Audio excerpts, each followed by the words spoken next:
The views expressed on the Nova Society are those of the panelists and guests and do not necessarily reflect the views or opinions of the Phoenix Research Institute or any institution which any panel member is associated. Reproduction or dissemination, other than for the purpose of education or information without the express written permission of the Phoenix Research Institute or Nova Society Media, is strictly prohibited. We'd like to welcome everyone back to the Nova Society, and today we will conclude our conversations with Dr. Russell Muirhead and Dr. Nancy Rosenblum, the authors of A Lot of People Are Saying, The New Conspiracies and the Assault on Democracy, and more recently, Ungoverning, the Attack on the Administrative State and the Politics of Chaos. Our panel will be discussing these two topics with our guests, and we'll be looking at the United States.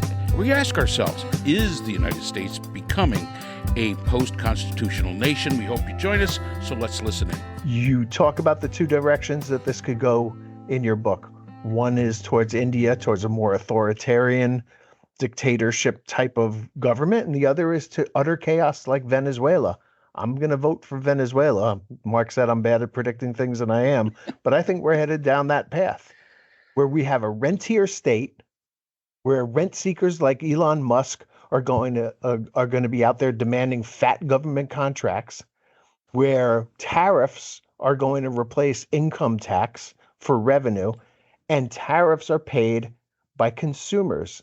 And 2/3 or 70% of our economy is based on consumerism. We, the consumer, are the natural resource of this rentier state.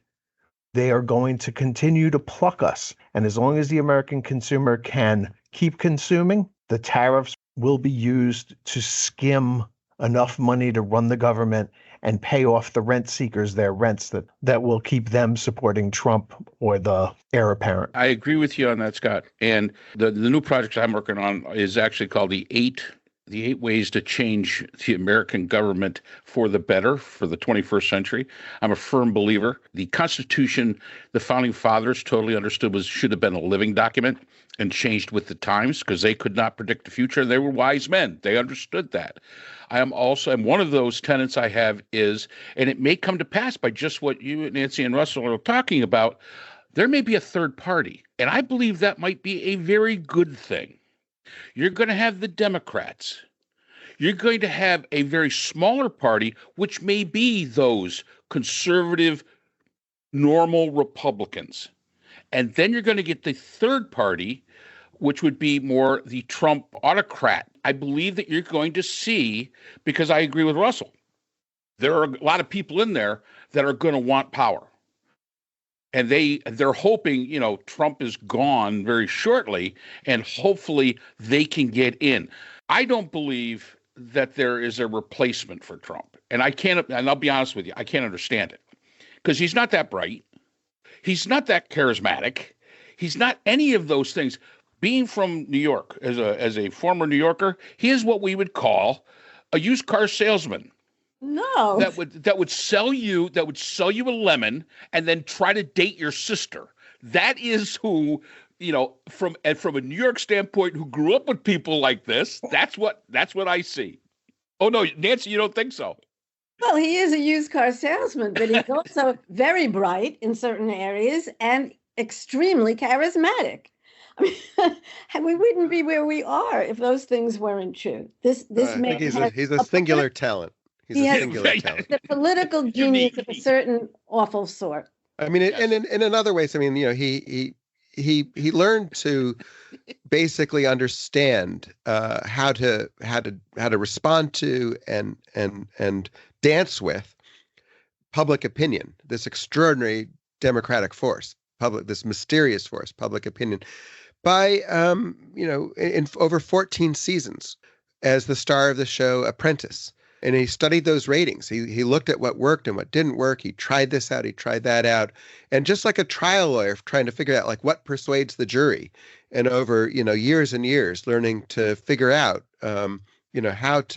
how to speak in a way that persuades. So Trump, figured that out. If you gave me a broadcast television show, it'd be canceled in 2 weeks. I wouldn't be able to hold the audience for like 4 minutes, and he held it for 14 seasons. So, I mean, there's obviously a talent at work here. Something else that I think we should point to in terms of his capacity and where we are now. And one is that he has a natural propensity to lie and a natural propensity for untruth, and above all, a natural propensity to conspiracy theory, right? He's not beyond it, right? Doing this in a strategic way. This is a man who believes that the birth certificate is phony.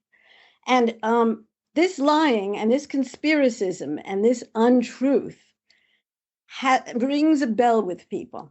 I mean, we can't, the conspiracism that's come out of the woodwork, right, is extraordinary in this country. The number of people who think this. And so I think in estimating Trump and in estimating a future without Trump, this element of conspiracism and lying and untruth and the fact that there are no facts anymore has been a major cultural shift that he almost unilaterally has affected. And the question is whether it will abate at the end of his. And they're right, Nancy. There is this extraordinary ability to create a fraudulent reality, a distorted reality, and impose it on the nation. And we're watching it right now happen with respect to January 6th. Was that a day of love? Are these patriots? And, we all know what actually happened on January 6th. Even Republicans know what happened, and we know what it means to say assault a law enforcement officer. But that's the reality of what happened is being rewritten through this. Lying hardly conveys what's at work when somebody can impose a distorted reality on the entire nation. So I don't know if you cover this in your book, but I was just flipping through we're entering into a post-constitutional America, right? That's what Russ Vought, who is the head of the Office of Management and Budget, has said. We are post-constitutional. I don't know if that word appears in your book at all. Maybe the next one. But if we are post-constitutional, then we are headed, as I said before, in the direction of Venezuela, right? Because the problem with Venezuela wasn't that it was a socialist state. It was a rentier state based on oil revenue. And once oil revenue went, the thing collapsed. If I'm right, and I think I am, that our natural resource is consumerism, then it will continue until the consumers no longer have the ability to consume. And this system will collapse. Who will be in charge, how long it will take, I have absolutely no idea. But I do think that we are entering a period where America is no longer a democracy or a constitutional republic. We are a rentier state where the rent seekers have the power and are demanding fat government contracts, right? We already saw we're going to plant a flag on Mars. That we're not going to get to Mars in our lifetimes. But what we are going to do is spend a lot of money on Elon Musk and Jeff Bezos and some other people to work toward that. And they are going to get the big government contracts. That's why the Washington Post no longer says democracy dies in darkness, right? Because democracy has died in Bezos. And he doesn't care about democracy anymore. And what he's interested in is competing with these other 3 or 4 people to be the richest person on earth. And Trump is interested in getting up to that level, and he's probably going to get there. Yeah, I mean, and look, the question isn't really what is it that we know will happen. Nobody can predict the future. The question is, what's possible. And for most of my life, it was really just unthinkable to imagine that America would become post-constitutional, that America would become an authoritarian regime. And right now, it's very, very conceivable. And whether you embrace the darkest of the possibilities or whether you just think they might happen, which is, I think, why Nancy and I wrote the book, we think they could happen. We could see the FBI become the personal force of the president. that exist to simply investigate harass the president's enemies, persecute and prosecute the president's enemies. The SEC, the Security Exchange Commission, again, become the instrument of the person of the president, that you sic on companies that are run by your opponents or who are run by people who don't give you money, who aren't part of your corrupt regime, that you use the IRS to harass your political opponents, while letting off your friends who get away with all kinds of tax evasion, a purging of generals in the Defense Department who might stand up and resist. So the only generals left are the ones who are loyal to you as a person, such that you can deploy the Defense Department, the military, domestically, and a licensing of rogue violence. So that, and that's what we saw in the sweeping pardons. When you commit violence against Trump's opponents, that's okay. You're okay. You will be pardoned. That in fact you'll be praised. And so, look, I hope that we don't step into this post-constitutional future. I think there's reason for hope. There's reason for resistance. It's not over yet, but yes, that dark future is very plausible. And one of the reasons that for hopefulness, and what distinguishes the United States from many other, both Western democracies that are trending in the same way, although not as severely, and is something that, has always been true of the United States. It's what Tocqueville talked about, and that is, we really do have a civil society. That is, we have a society in which people form groups that take political actions, that protect one another, and so on and so forth. And I think that the great hope will come not so much from or very slowly through a reconstitution of the party system that respects the Constitution, as from the steady resistance and action of civil society groups. And we better be very grateful for them. Would the 19th Amendment, the 14th Amendment, parts of the Constitution, because Trump has already said that he doesn't care about the Constitution, would anything in the Constitution that Trump doesn't care for, will he simply literally ignore, and effectively then there is no Constitution, and whatever Trump wants to do, he'll simply do?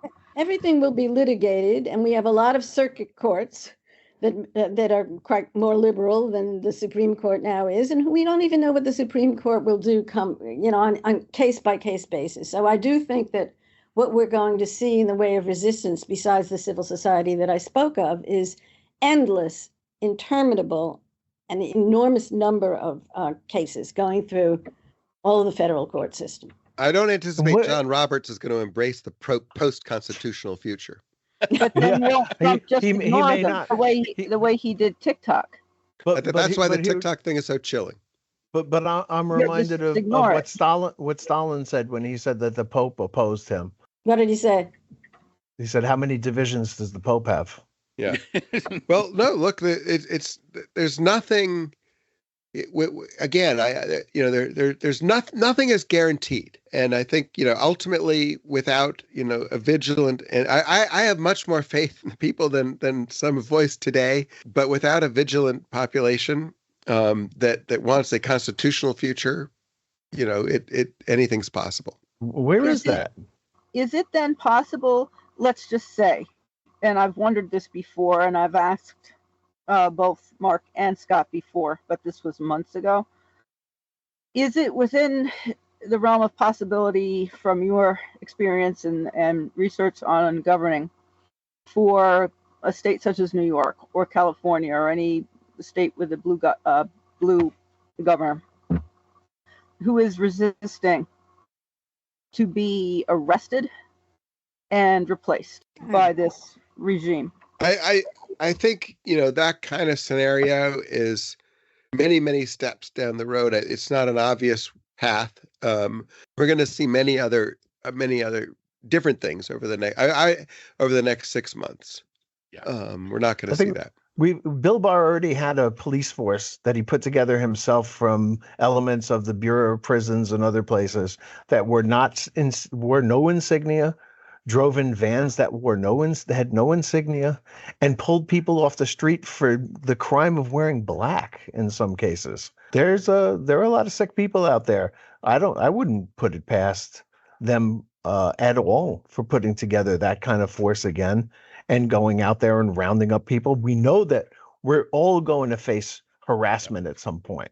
We're all going to, whether it's as you're on your way to campus, if you teach on campus, or whether it's, just being in a downtown of a metropolitan area where there are a lot of protests going on, we're going to see intimidation, violence, harassment. This is Trump's America. This is not your America anymore. And the next step is for the brown shirts. And that's, I think it's coming. I'm sorry. So we'd like to thank both Nancy Rosenblum and Russell Muirhead. You can get Ungoverning, The Attack on the Administrative State and Politics of Chaos, both by the authors here. We will have a link to the Amazon. Oh, and by the way, it's also on Audible. I just found that it was on Audible. So I've already started reading it. So now I get to actually listen to it. So that'll be a lot of fun. Enjoyed your insight into this, and we hope you come back and join us again. And we will see you again next time. The Nova Society is a production of Nova Society Media, a division of the Phoenix Research Institute. We'd like to thank our production partners, Buzzsprout, who hosts the Nova Society, Audacity, our editing partners, Apple iTunes, the largest source of podcasts and music on the internet, Spotify, the most popular platform for the Nova Society, and iHeartRadio, your source for all things music and podcasting. The Nova Society is available on all of these and other quality platforms listed in our description. We'd also like to thank all of our listeners. Without your support, the Nova Society would not be possible. If you have a question or a comment, we can be reached at nova.society.podcast@gmail.com. So for Dr. Brooklyn Ann Weldon, Dr. Priscilla Hobbs, Dr. Scott Gershwer, and all of us here at the Nova Society, I'm Dr. Mark Bound. Remember, the true power in society is knowledge. Thanks for listening, and we will see you again next time. We'd like to thank our sponsor for this episode, the Phoenix Research Group, an independent research consortium offering social political issue solutions to NGOs and international government agencies through multidisciplinary, nonpartisan, and unbiased research. The Phoenix Research Group is a division of the Phoenix Research Institute, the producer of the Nova Society podcast.